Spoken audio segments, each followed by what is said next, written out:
You're listening to the Sex, Drugs, and Jesus podcast, where we discuss whatever the fuck we want to. And yes, we can put sex and drugs and Jesus all in the same bed and still be all right at the end of the day. My name is Devannon, and I'll be interviewing guests from every corner of this world as we dig into topics that are too risque for the morning show, as we strive to help you understand what's really going on in your life. There is nothing off the table, and we've got a lot to talk about, so let's dive right into this episode. Lyn Barrett is the author of her intense memoir called Crazy, Reclaiming Life from the Shadow of Traumatic Memory. Lyn is very vulnerable and transparent in this interview as well as in her memoir, and she breaks down for us in excruciating detail her experience with her own mental health struggles. Dissociative Identity Disorder is something I had never heard of before. This is the epicenter of Lyn's book and is what she has struggled with throughout her life. She tells us how this all starts in early childhood. We get an interesting atheistic insight, as well as an interesting insight from a Quaker perspective. I never talked to a Quaker before, so this was pretty badass. And we wrap it all up with some good old healing towards the end. I hope you get a lot of informative information out of this episode. Hello, Lyn. Welcome to the Sex, Drugs, and Jesus. Jesus podcast. Hello, Devannon. Jesus, yes, I'm for that all the way. I'm for sex too. I'm not sure about drugs, but let's keep it all open for everyone. Oh, the swinging 60s, the summer of love, baby. Yeah, in the swinging 60s, how old was I? I was a late teenager, so yeah, but I was a good girl back then, so I didn't get into all that. I didn't find those other parts of myself until later in life, but we'll get to that, I'm sure, in this conversation. All things in its time. Well, I'm doing great. It looks like you're doing fantastic. And you have gifted the world with a neat memoir. It's called Crazy. It's called Crazy. I was trying to see if there's some sort of like polite way I can introduce this. And I said, no, I'll just do what I usually do and be myself. It's called Crazy. And the cover is very, very interesting. It's like a woman standing and it's like all of her shadow selves are or she has like about 6 different shadows that are all surrounding her. They're like in tricolor. There's like technicolor kind of situation going on and everything like that. I'm always interested in people's book covers. Tell me what this book is about, why you wrote it and why you went with that cover. Well, thank you for asking that question. And there is a subtitle to the book. It's called Crazy, Reclaiming Life from the Shadow of Traumatic Memory. And the story is about my discovery of and recovery from multiple personality disorder, which was later renamed Dissociative Identity Disorder, or DID. And I imagine that you or your listeners have probably heard something about DID from Hollywood, on TV shows, on YouTube. And there is some misinformation out there that hopefully our conversation and my book might help to clarify some of that. But that cover comes from my publisher. They produced about 6 different possible covers, and it immediately came down to just 2 covers. It was either this one or another one. And the other one was beautiful too, but it was really dark. And this cover is light. And I wanted the cover to convey hope, to convey light in the midst of darkness, to convey life when it feels like there is no life. So that's how the cover came to be. What else can I tell you? That reminds me of that artifact that the lady Galadriel in the Lord of the Rings gave to Frodo. Or was it? No, it was to Samwise. And she told him, "May this be a light when all of the lights go out." And so That's it. That's the light. The only thing is there's 6 shadow cells there, but I had over 20. So it's not exactly accurate, but it still conveys the same sense that there is life even in the midst of that kind of darkness, and that there's hope, and that I lead a very fulfilled, happy, and integrated life after more than 20 years of extreme pain, feeling unreal, suicidal ideation, feeling crazy. And maybe here's the place to say that I was not crazy, but I felt crazy. And other people out there who have DID are not crazy. They're using a creative coping strategy for the experience of chronic childhood abuse. And so it's actually an incredibly powerful way that the brain has to protect young children. And so we, in a sense, have been gifted with this kind of protection when we were children with DID. The problem is that although it's very functional for the child, when it's happening, it's dysfunctional when we become adults because we don't understand it. So, would you like me to explain a little more about how that all happens? well, tell me, so is multiple personality disorder a separate thing from DID, or is that what it turned into? So are there like many different types of multiple personality disorders, or did the name change from multiple personality disorder to dissociative identity disorder? Well, that's a great question, and it's what you just said. When I was diagnosed in 1992, it was called multiple personality disorder. I believe it was in 1994, the DSM, the Yeah. Diagnostic Statistical Manual, changed the name from multiple personality to dissociative identity disorder because by that time there had been enough research to show that this was really a dissociative issue, that the way alternate personalities were created was through dissociation. And dissociation is a very natural body process. It just means that that our minds and our bodies are not necessarily connected. So everybody dissociates every now and then. If you're sitting in a lecture hall and you're really bored and you're looking out the window at what's going on out there, you are dissociating from what's happening in your lecture hall and your mind is going somewhere else.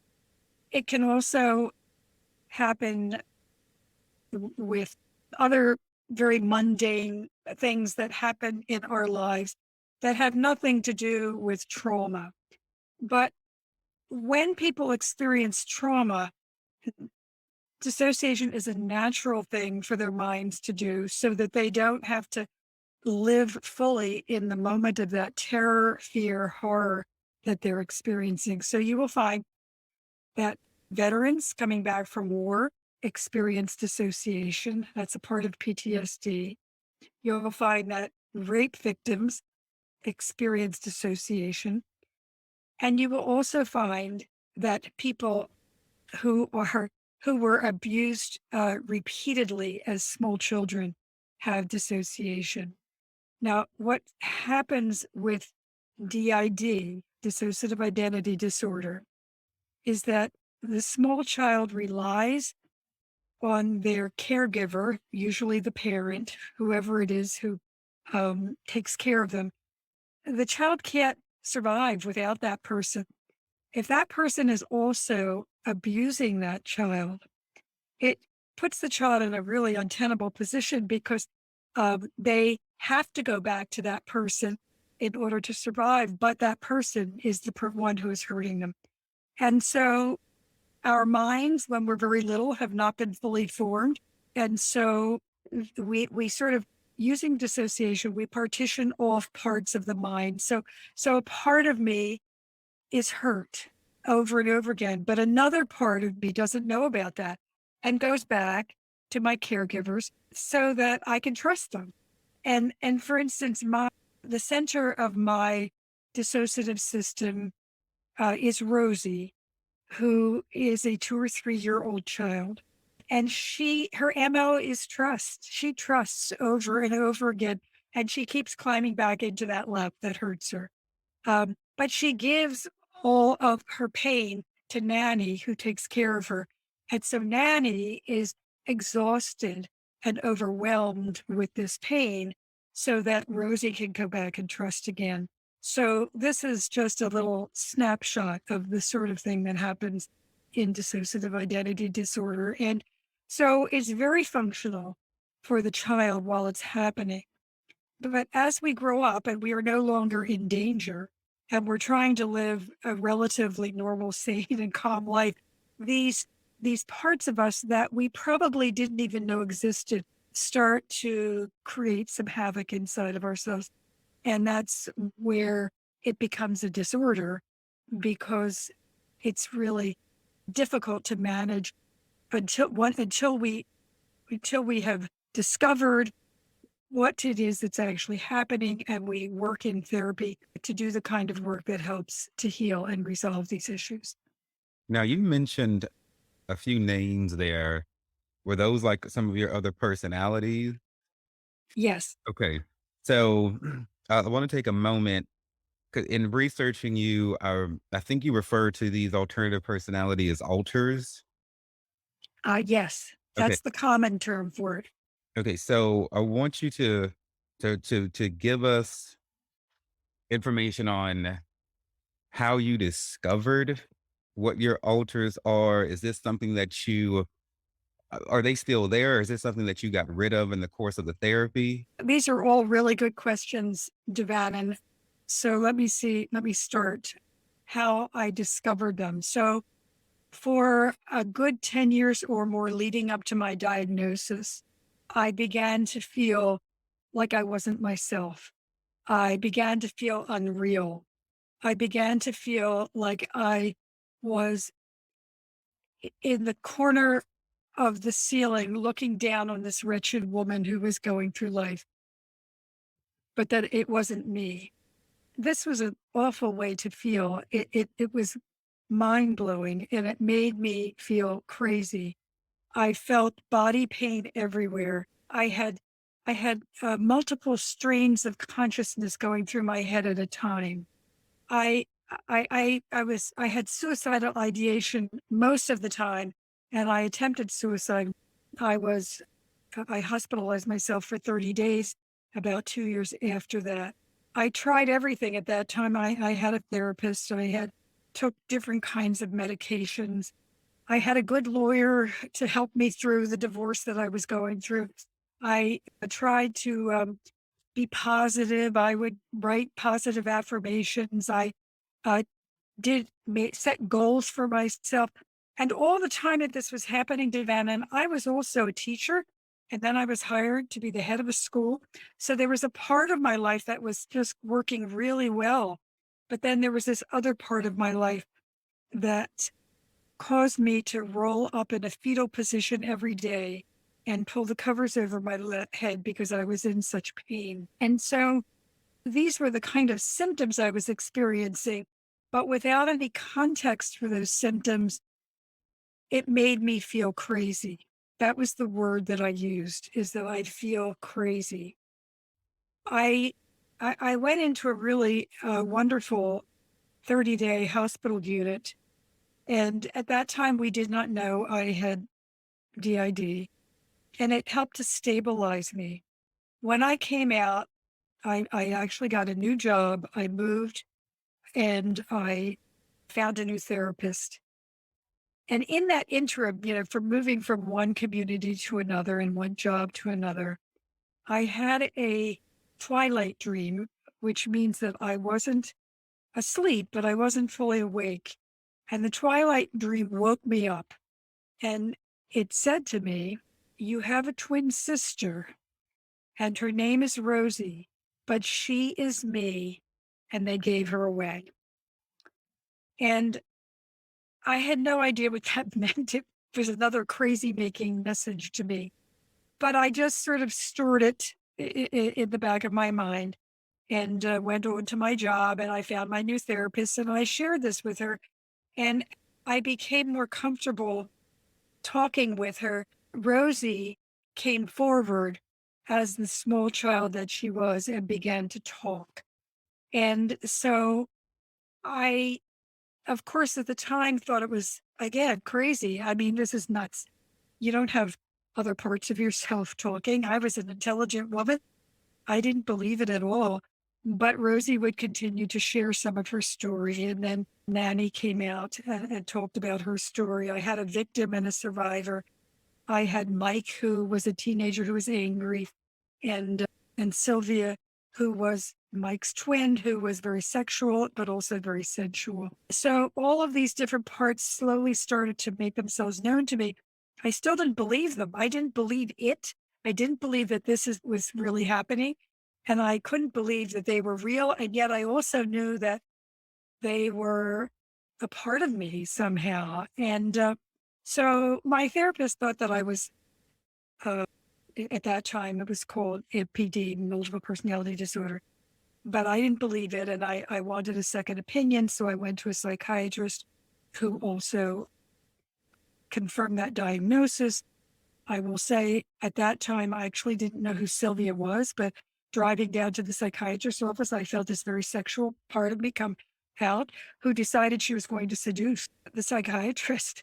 And fortunately, she went back in and I went in as myself, Lyn, and that didn't happen.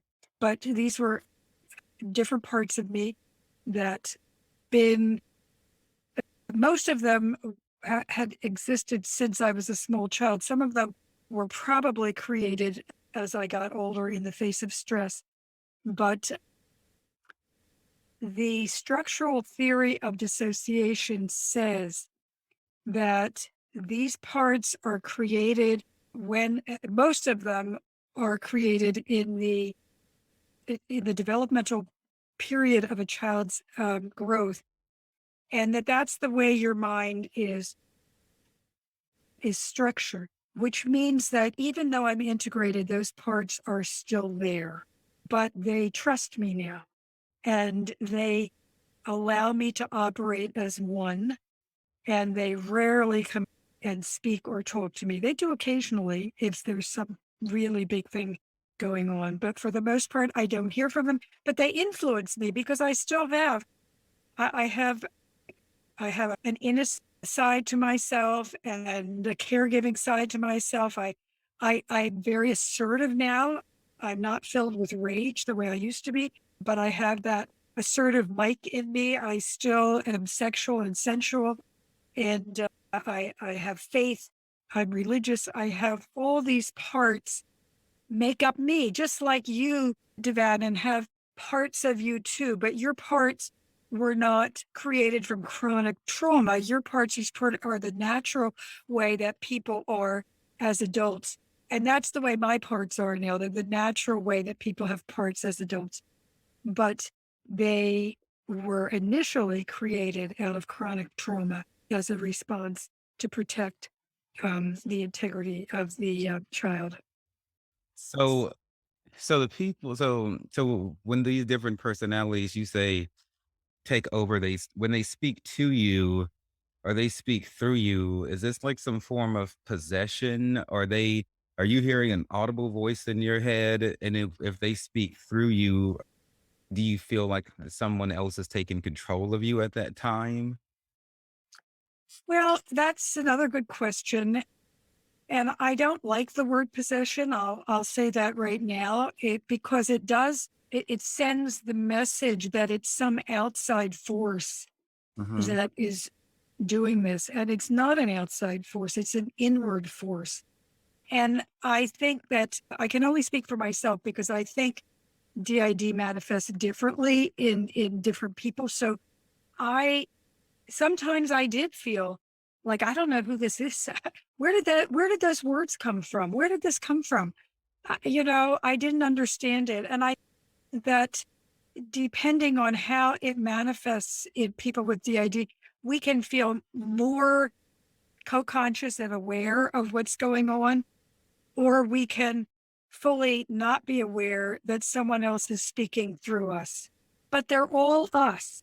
All of them are us. And that's the important thing for me to say to you. It's also important for people with DID to hear because when we first learn we have DID, it does feel a little like a possession.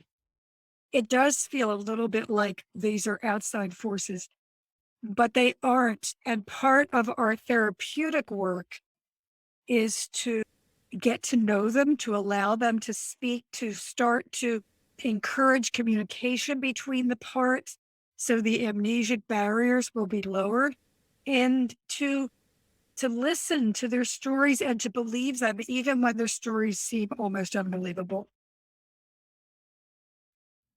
Okay. So how would people who you've interacted with some of your different personalities describe it? Describe you in that time. Like what are some of the reactions you've gotten from people? Well, to be frank, and this is a not, you're a great interviewer because you ask all the right questions. This is so 90 to 95% of all people with DID have what we call covert DID, which means that it's it's not clearly evident in our behavior when we've made a switch. The other 5 or 10%, it'll be very, very clear, and you will know this is someone totally different in front of me. But most of us are covert, and there's a reason for that. The whole DID is called the hidden disorder, and the whole purpose of it is to hide the abuse from the child who's experiencing it and from the world around. The whole purpose is to hide it. And so if we were to be very obvious about our switching and our condition, it would feel very dangerous to us. So for instance, when when I first learned that I had DID, I was teaching in a public school and I just had this real desire to share my diagnosis with someone that I worked with, which was not really a very smart idea, but it was still a desire that I had. And so I was talking to a teacher that I got along with pretty well, and she was sharing family issues of her own. And then I said, yes, I really understand. And I've just been diagnosed with DID, and that's really complicated things with my family too. And she just like backed away and said, oh, that's really interesting. And the next thing I knew, she had told the principal, who had told the assistant superintendent, who had talked with HR, and my whole teaching position was in jeopardy. The fact is that I was not released or let go. And the principal said, just let me know if there's any, if it interferes with your work. And I said, I will do that. Absolutely. But we are very frightened of telling people about this condition because it is so misunderstood. And that's one of the reasons why I've written my book. And it's one of the reasons why I'm being interviewed by you right now. That I am 74 years old and I am only just now coming out.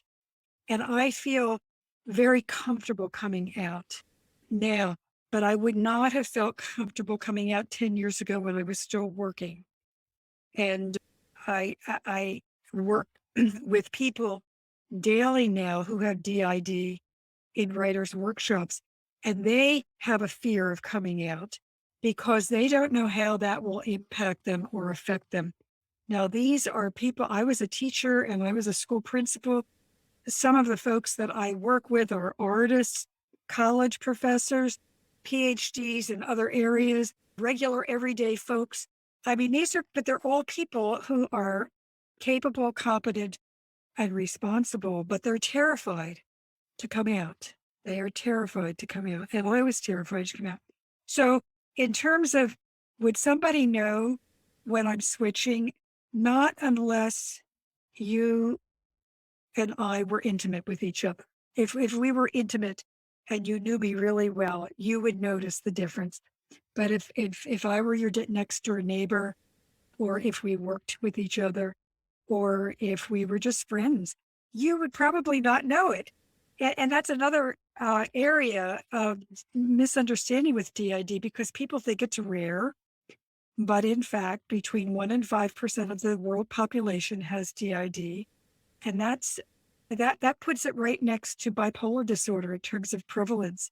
So there are people that you know who have it, but either they don't know it themselves yet, or they're not going to tell you because they are not ready to experience what coming out will experience. And then you mentioned in the definition of this a lot as it relates to childhood trauma. So is this something that's pretty much exclusive to trauma that happens as a child, or can this not happen to an adult from what you've experienced?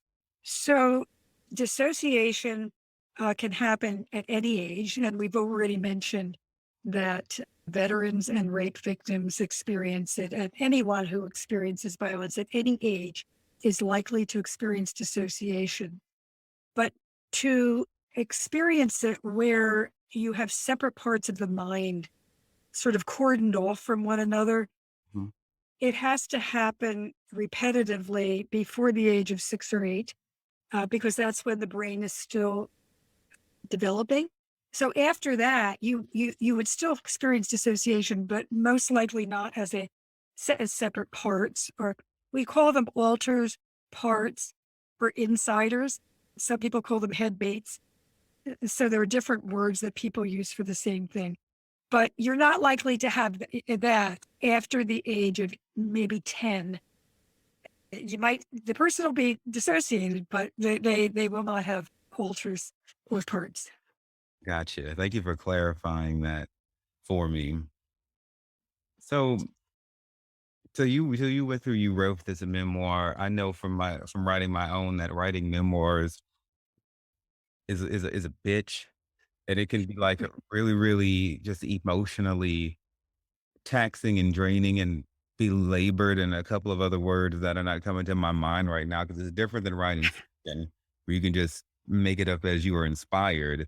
But when you're writing about yourself and things that are very intense, it's a completely different ball game, and it takes forever to write a memoir because of that.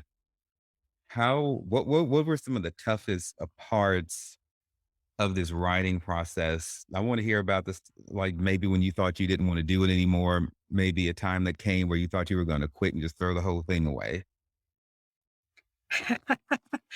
So I'll tell you how I started on the memoir. I am an ordained minister, and I was pastoring a church in Connecticut, and I was planning on retiring in the next year or so.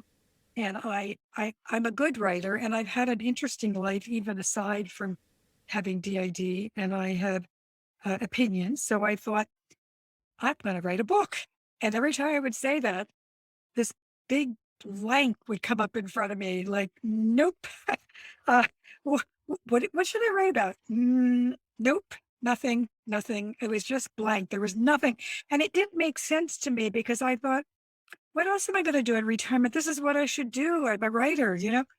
And and then I realized that the reason why I couldn't even imagine writing anything else was because I had to write this story.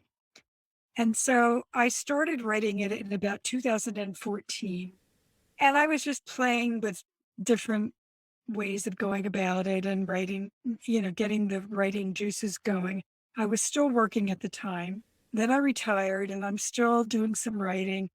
And I went to a big summer event, which was really lovely. And somebody offered a, a class on writing for healing. And I thought, oh, I should go to that. So I went to that. And it was right around Father's Day, and one of the assignments was to write just a couple of paragraphs about your father. And so I wrote a paragraph or two about my father. It was not an indicting paragraph, but it did indicate that there were some challenges there. And I read it aloud to this group, and they were all just stunned that I could say anything negative about my father. And I was I was dumbfounded, and I was hurt, and I was shut down. And I can look back on it now and laugh and say, and this was a class on writing for healing. I don't understand that. But anyway, that shut me down. I just put it away and I couldn't think of it anymore because in this class for writing for healing, people were upset that I had said anything even remotely negative about my father. But somehow I knew it was still there and I knew I was going to have to do something about it. And so I believe it was in 2000, the end of December 2018, I picked it up again and I started all over. And I started from a totally different perspective. And I just started writing and it just started coming out. And we go to Florida from January through May. And so in 2019, I wrote from January through May. Then we came back up to the Adirondacks and I didn't do much of anything again. And then the next year, we went back down again from January through May. Of course, that was the COVID year, 2020. And that's when I finished the first draft. I mean, it just came pouring out of me. It came pouring out of me. Now, I have to tell you, I've written 10 drafts. So the first draft was really important. And that's what I tell people in my writers' workshops. Just get it out. Just get it out. You have as many drafts as you want after that, but get that first draft out. And so I did, and it was a good start, but it's very different today than what it was the first time around. And I did hire an editor who taught me how to tell the story. And so I was able to go back and do a lot more storytelling than I had done originally. I shared so much more of my personal life beyond DID in the final version.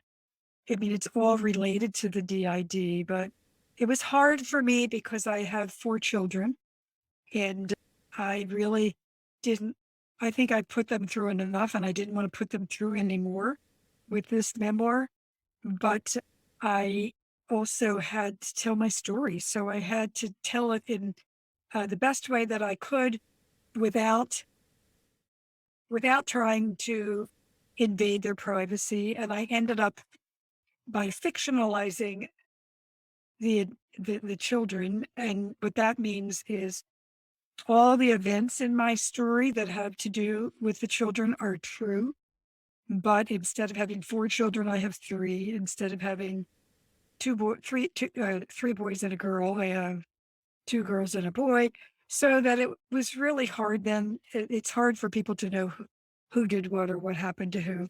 My life and the situations that I found myself in were very hard for both me and for my children. And so that's my greatest grief. And so I do everything that I can to put any more on them. But most of them are really fine with it. And they they're cool.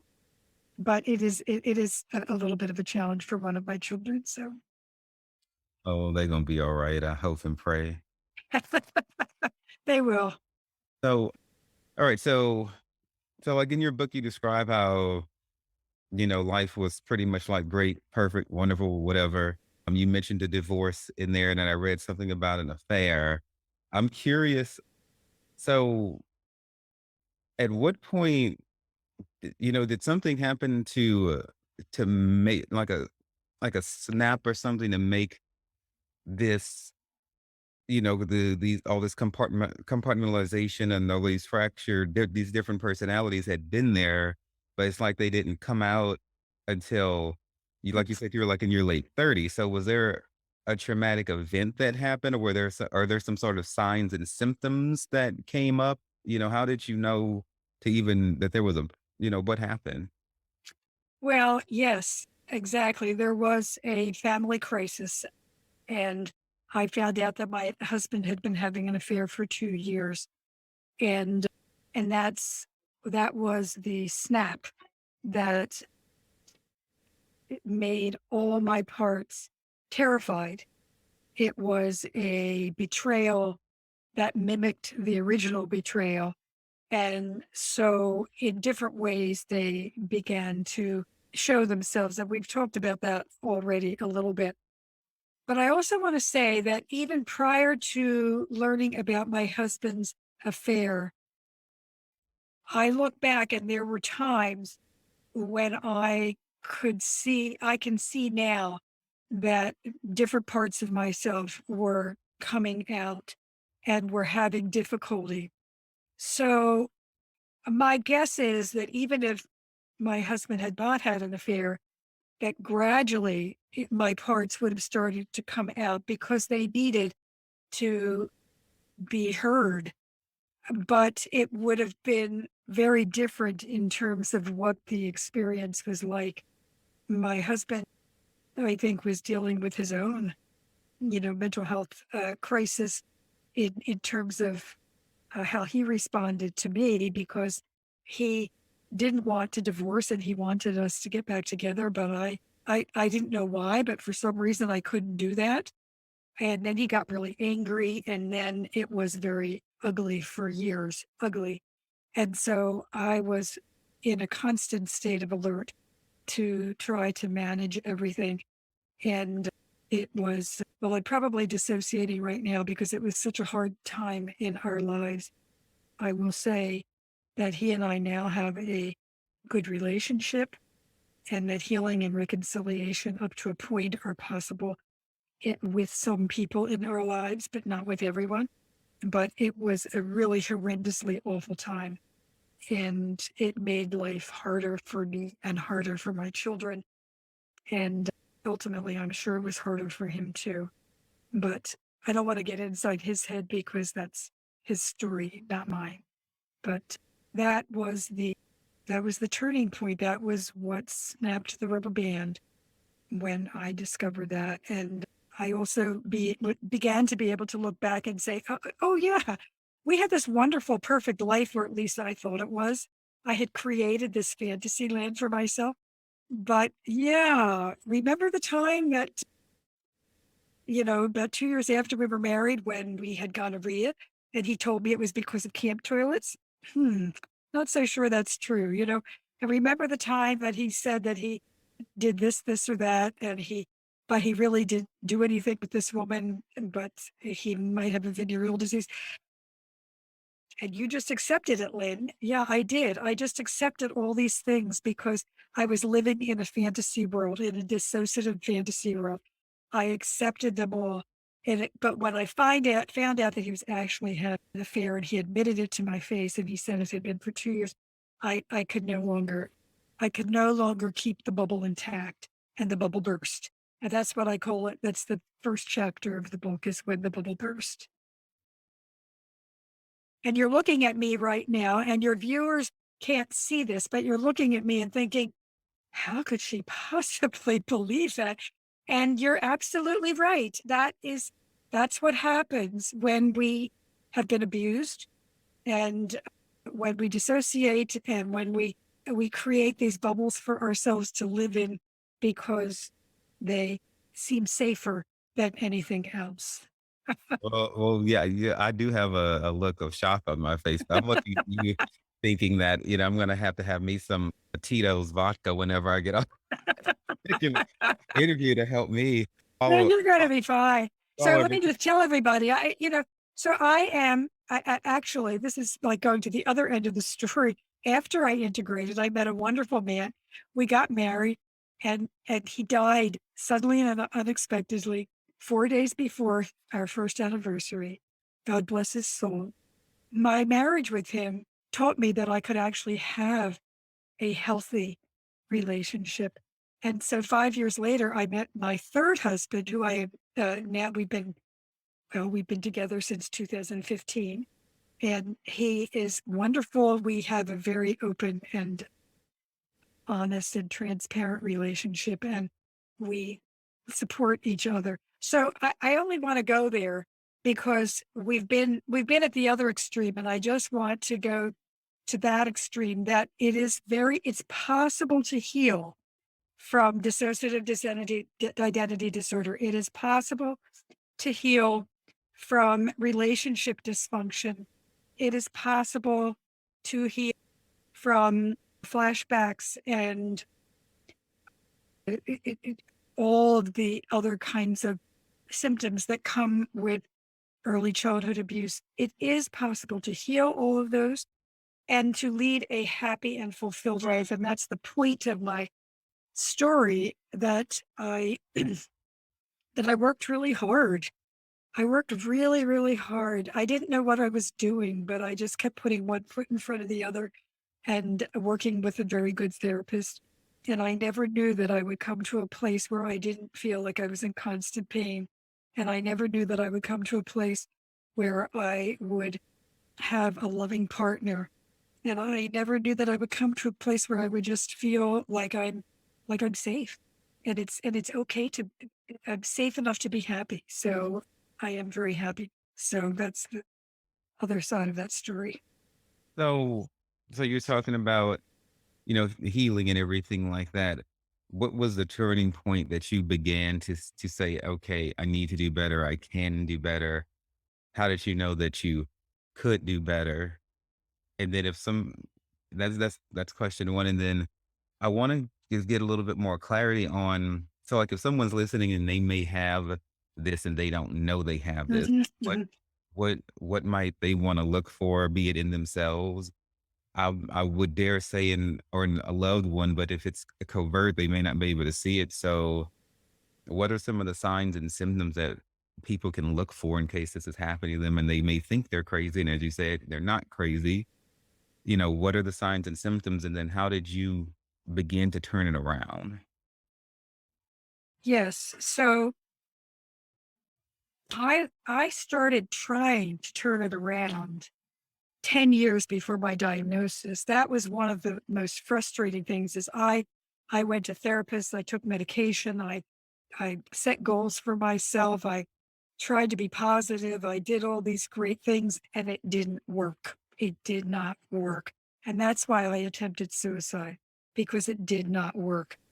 So it wasn't so much a matter of making a decision to turn my life around. It was a matter of finding the right kind of treatment and surrendering myself to the diagnosis. So, which in a sense, Devatin, is a religious thing, isn't it? Although I don't mean to turn off anybody who's not religious, but surrendering yourself is a religious act almost, or at least for me it was. But I, you know, I went into the hospital, I stabilized, but I still didn't know what was going on. I knew it would happen again. And so when I found a trauma informed therapist who wasn't afraid of DID and knew how to treat DID, that's when things started turning around. When I got my diagnosis of DID, even though I didn't really believe it, that's when things started turning around, because all of a sudden there was a reason for my craziness. All of a sudden I could see that maybe I'm not really crazy. Maybe there really is something else going on here. And so I did surrender myself to this treatment and worked damn hard, relentlessly. And it was mainly because it was the only way I could survive. I didn't have the luxury of having a husband who supported me. Instead, I had one who was trying to hurt me. And I didn't have the luxury of parents who would support me, because my parents ended up disowning me and having a relationship with my ex husband. So I was Damn. all alone. And I couldn't tell other people about this diagnosis because it's the hidden diagnosis. So I it was mainly working so hard to stay alive, but I did all the things that my whole system was pushing me towards doing. My parts would come up and share stories of what happened. I didn't believe them, but I believed them. That's sort of the craziness of it. I would say I it's really hard for me to believe this, but I believe you. Or I would talk to my parts. I would send them love letters. So this is I want to talk to your audience about this. That I think one of the most important parts of healing is to get to know your parts, to hear their stories, to believe them, and to love them. Now, they're not always lovable. Sometimes they do things that put you in trouble, that make life really difficult. But we have to remember that these are small parts that were created to save our lives. They saved my life. He saved my life. She saved my life. And so even though they might be acting difficult, I respect that. And you get to know them. And my therapist, this is what she said every time a new part came into the office, no matter how miserable they were, she would say, well, let's take the devil. I have a part named the devil who carried the shame. He said, I'm mean and miserable. Nobody would want to like me. What, I might hurt you. I'm terrible. I'm mean. I'm miserable. And Sonia, my therapist, said, Devil, it is so nice to meet you. I'm really glad you came. Why would you be so glad I came? Because I'm really bad and I might hurt you. So you shouldn't want to like me. And she'd say, well, I do like you and I want to learn to know you better. And I hope you come back again sometime. So she would always invite them, always invite them. And so I started to do the same thing myself, even though I didn't know them. I was like, whoever's there, I love you. I love you, whoever is there. And so they would slowly start to come up and share themselves. And in the end, they all turned out to be hurt children. And and once they were heard and loved, they began to cooperate and collaborate. And eventually, in my case, they were willing to integrate so that I am now one person. I'm glad that you are now whole, honey. So am I. Now you mentioned that your parents disowned you and went with your cheating ex-husband, which was a dick move on their part. But I've read somewhere that they were atheist, and you mentioned that you were a pastor. In our conversations, you said that you had become a Quaker pastor at least for some time. So please speak to me about being raised by your atheist parents and how this may have affected you traumatically. Yes. Well, I have to correct one thing. I was not a Quaker pastor.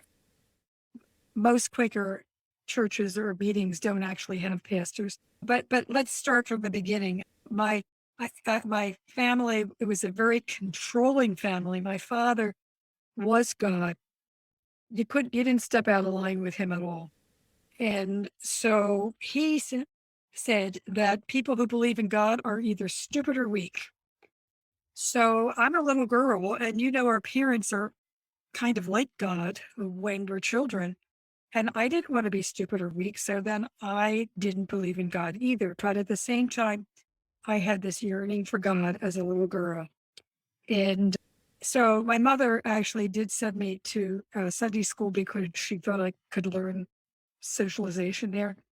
And I went to Sunday school and it really inhaled what I experienced there.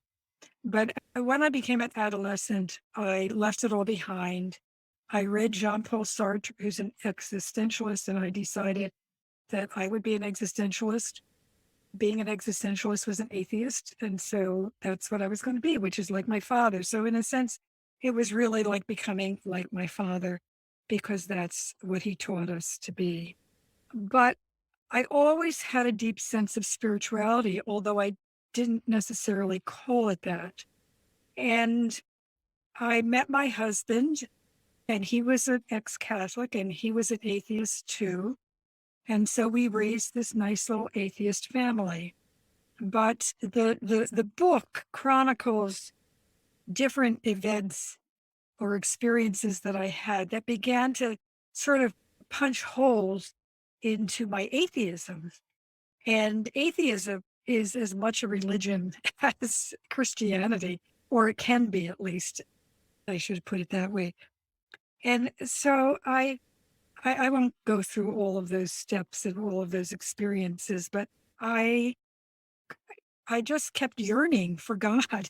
But I didn't believe in God. I just couldn't believe in God. My brain had been formed to not believe in God. So it was a conundrum for me. And then I became a teacher, and I was hired by a group of parents to start a Quaker school. Now, before they hired me, they had interviewed me a number of times, and I really liked them, and I think they really liked me. And I thought they're going to offer me this position. So I have to be honest with them. So I said to them, I really hope that you offer me this position because I would love to work with you and for you, but it's only fair that I tell you that I don't believe in God. And they said to me, that's okay. You have the kind of spirituality that we want for our children. You have the kind of creative teaching skills that we want for our children. Don't worry about that. So it's like, oh, well, okay. And Quakers are pretty progressive and open that way. So now looking back, that wasn't an unusual thing for them to say. But at the time, it was stunning for me that they would be willing to entrust their children to me, even though I didn't believe in God. Quakers have one doctrine and only one, and it's there's that of God in every person. There's that of God in every person. And what that means is that no matter how much we dislike someone, we still have to treat them with respect and kindness and compassion. And that really, really meant something to me. That sort of hit me in my core. And I found myself teaching these children. I would talk to them about that of God in every person and ask them, what does it mean? And, by the end of the first year of teaching, I realized that I felt really comfortable saying there's that of God in every person, even though I didn't believe in God. I was still able to say that honestly. And so gradually, well, one of the stories in my book is a very brief story, but I had a love affair with a Quaker man, and this was after I was separated from my husband, not divorced yet. And he was a Quaker minister, and I said to him, "How do I believe in God?" And he held me in his arms and he said, "You yearn for it." And so that's what I did. I mean, that relationship never lasted, but that message that he gave to me stays with me to this day. You yearn for it. So I began to yearn for God. And eventually I was able sort of to cross the Rubicon on that and say, yeah, I had to break through the walls that my father had built against religion and claim God. What not any particular religion at that point, just God. I claimed God and I believed in God and I believe in God. And so since that time, I've become a spiritual director, a certified spiritual director, as well as an ordained minister. I am retired from the United Church of Christ, but I am aware that God works through us in so many ways and through so many means and in so many religions that I'm very universal in that way. I completely claim my Christianity, but I also bless other other faith traditions that lead to the same knowledge that God is love and that God is for everyone. And I can speak with experience that God works in all of us, even when we don't believe in God, because I can look back on all those years when I didn't believe in God and see how God was using me. And so, we tend to be very territorial people and we want God to be for us and we want God to do it our way. But God is God and God does it God's way. And it really doesn't matter what we look like, where we live, and what our religion is, or what our credentials are, or what our sexuality is, or anything like that. We are all made in the image of God. And I really guess I draw on my Quaker roots for that, but I also draw on a very larger and wider spirituality to be able to say that. Well, I'll say hallelujah to all of that. Hallelujah. I'm sorry you went through so much in life, but I am very, very appreciative of your transparency and everything because that's how we help others get the victory. You know, Yes. this right here is what it's all about.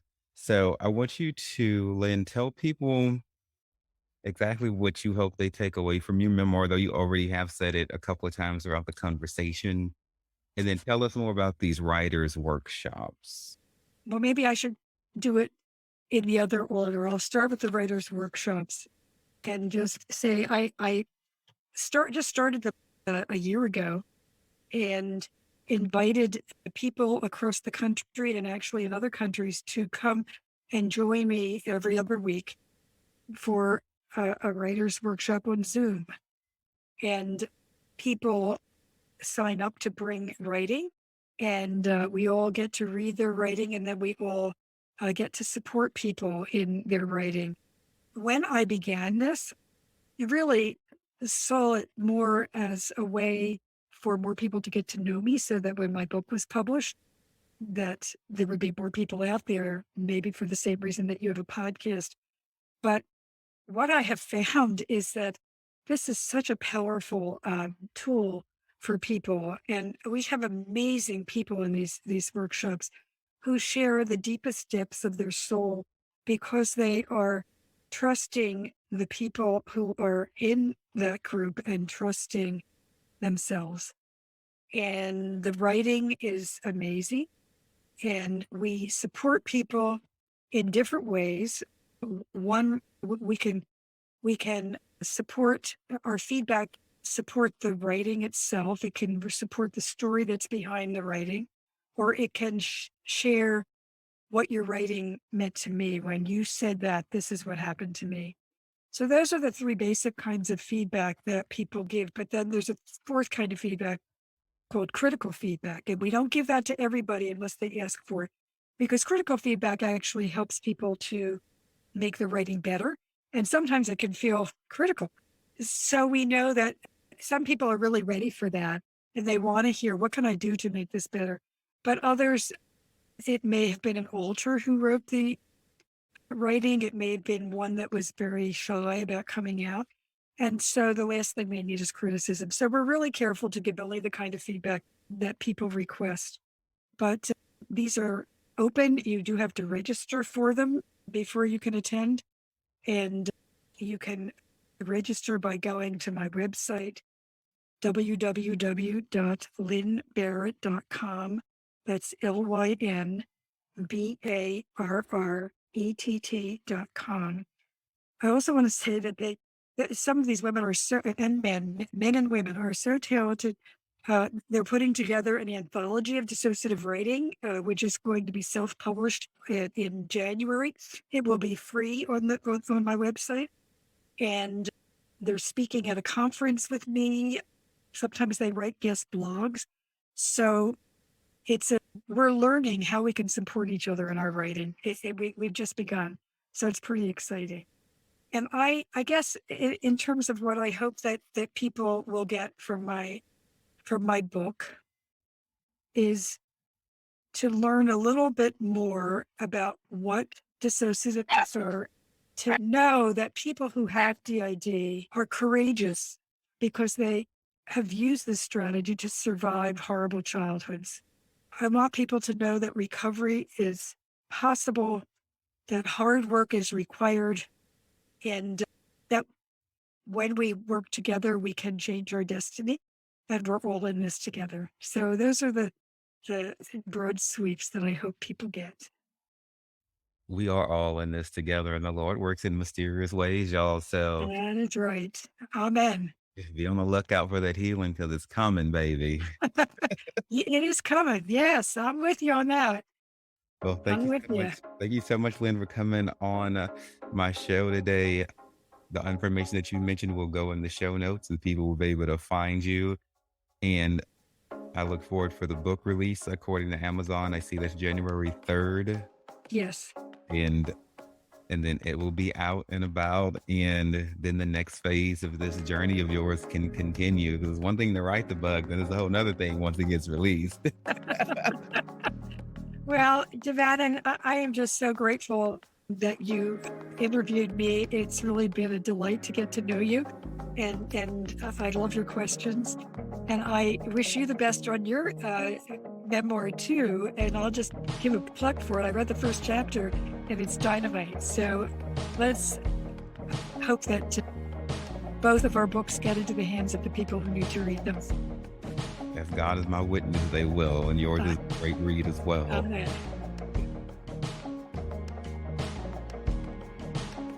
Thank you all so much for taking time to listen to the Sex, Drugs, and Jesus podcast. It really means everything to me. Look, if you love the show, you can find more information and resources at sexdrugsandjesus.com or wherever you listen to your podcast. Feel free to reach out to me directly at Devannon at sexdrugsandjesus.com and on Twitter and Facebook as well. My name is Devannon, and it's been wonderful being your host today. And just remember that everything is going to be all right.